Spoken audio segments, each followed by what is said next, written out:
официална статистика най-често срещаното заболяване при жените е рака на гърдата, рак, който изпревари по масовост дори и рака на белия дроб.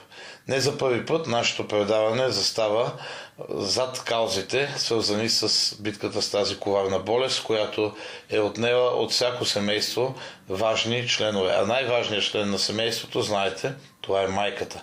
И защото живота на мама е най-важен, гледайте следващото интервю. Няколко дни след 8 март сме седнали и правим равносметка на извършената кампания след това. Честит празник, може би с малко закъснение. Благодаря на теб, на твоите зрители и се надявам на всички майки, които са празнували заедно с дечицата си 8 март. Да кажем все пак обаче за това откъде тръгна идеята и изобщо какво цели кампанията, която си предприема, кой помага.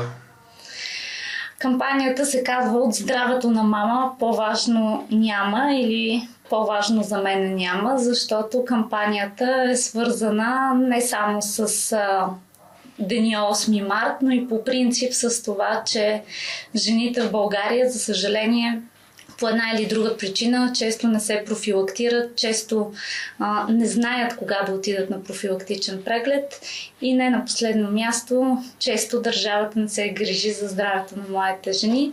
С оглед на това решихме да направим една по-различна, по-разчупена, по-близка до младите жени кампания, като направихме картички с кауза, които разпратихме до 14 големи и малки общини в цяла България.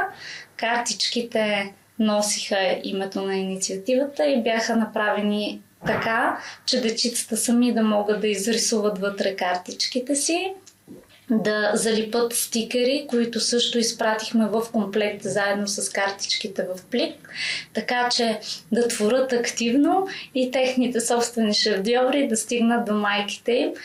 Естествено, колкото и да звучи нетрадиционно, всъщност нашата идея беше майките да се замислят, че тяхното здраве всъщност е важно не само заради самите тях като жени, а е важно заради най-скъпото, заради децата им. И се надяваме, че ако именно от собствените им деца кажат колко е важно те да бъдат здрави, те да се замислят и да отидат на профилактичните си прегледи. Всъщност превенцията и ранното диагностициране на рака на гърдата дава един доста по-голям шанс за лечение, нали така? Това е важно да го кажем. Всъщност в световен мащаб, колкото по-рано са диагностицирани жените, толкова по-лесно ние можем да отреагираме като лекари. Всъщност рака на гърдата отдавна вече не е заболяване, на което може да сложим едно клеймо и да кажем това са болни от рак хора, а всъщност то е съвсем лечимо, стигна да се диагностицира в ранен стадий. И именно към това се стремиме, към ранното диагностициране и това да покажем на жените, че всъщност те могат да излезнат от това заболяване здрави, излизайки здрави да продължат живота си, естествено проследявайки се през годините, но на базата на едно проследяване като хронично заболяване, а не като на загиващ човек. Именно това се опитваме да променим. За съжаление, България няма национална популационна действаща скринингова програма, нещо с което трябва да се срамуваме, а не да сме горди. И естествено това и основната причина да търсим всякакви алтернативни начини да накараме жените да отидат на преглед. Тези, които наистина имат нужда от лечение, да се диагностицират и лекуват в ранен стадий, за да може да имаме една по-добра преживяемост. Защото в България 11,1% от жените болни с рак на гърда загиват по-рано в сравнение с останалите страни в Европа и причината е простичка – по-късното диагностициране. Всъщност тази кампания "Живота на мама е най-важен" беше много добре приета от децата, от учителите, по детските градини. Изобщо навсякъде в България хората прекрасно реагираха на нея. Може би малко ни трябва да се подсетим. Смятам, че даже не е необходимо да сме толкова напористи, защото се оказа, че на колкото места се обадихме благодарение на много приятели, които помогнаха, за да стигнем до всичките тези градове. Толкова хора се отзоваха и казаха да, с удоволствие. Даже, ако трябва да бъда абсолютно откровена, получихме имейли от родители. Имаше една дама, няма да забравя, от Горна Оряховица, която каза, че е разбрала за кампанията и въпреки, че Горна Оряховица не е от включените градове, нейното дете е първи клас и тя иска да попита по какъв начин биха могли да вземат картички и да ги включат и да ги рисуват децата от първи клас. За съжаление, беше 7 марта и на практика не беше възможно да ги включим, но имаше хора, които наистина пожелаха да се включат. Даже имаше и такива, на които казахме, че ще изпратим картичка. Още не беше пристигнал куриера и те ми писаха съобщения: ама доктор Митова, куриер не ни е доставил картичките, дали ги изпратихте, дали всичко е наред. От което аз единственото, което разбирам, е, че тези хора наистина стояха и чакаха да има картички. Ангажирани. Тази кампания обаче е част от нещо по-голямо, което правите, и там имаше на картичката един QR код, който съвсем иновативно препраща към редица специалисти. Нека да кажем голямата кауза каква е, защото това всъщност е по-важното. Всъщност да, картичката е създадена за да покаже, че жените трябва да се профилактират, като на гърба на самата картичка има QR код, на който, съответно над който пишеше сканира и се погрежи за себе си. Когато се сканира QR кода, той води до сайта на първото българско мобилно приложение за рак на гърдата, което е мултифункционално, мултимодално, защото има много модули, т.е. имаме модул за здрави жени и за превенция, имаме модул за диагностицирани вече жени, имаме и модул за лекари. Идеята беше, че всяка една жена, сканирайки QR кода и научавайки за това какво може да използва, на практика би могла да си инсталира самото приложение.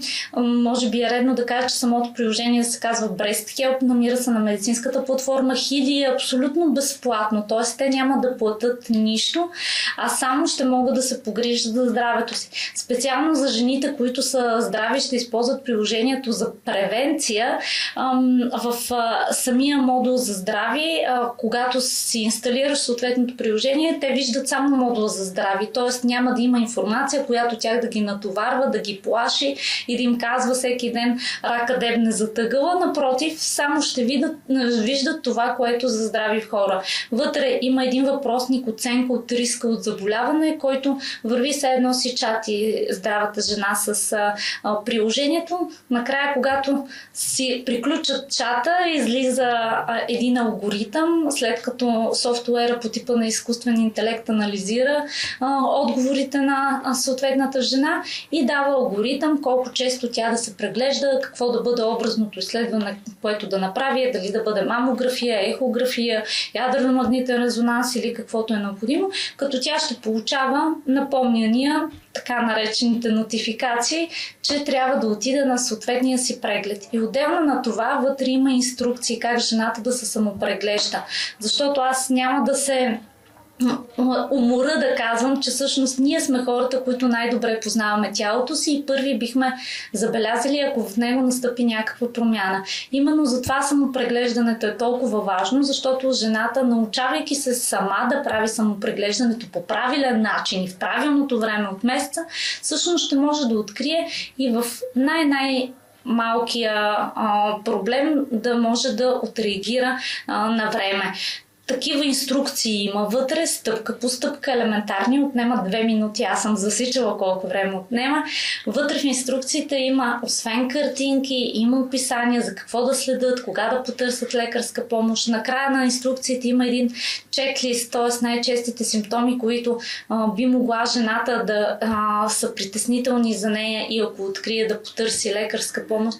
Има възможност за онлайн консултация, има възможност за запазване на часове през супер популярната и известна платформа SuperDocs, която приложението е имплементирана и обвързана, т.е. всичкото това нещо се случва на едно място. И идеята на всичко това естествено е една едничка.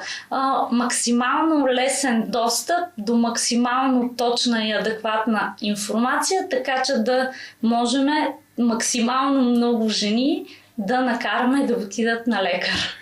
Дойде ли времето, в което можем да се възползваме от така звучащата ни все още екзотична услуга, онлайн консултация и да търсим достатъчно информация, защото Бодорина малко е такъв, той иска да отиде на място, око да види, ръка да пипне.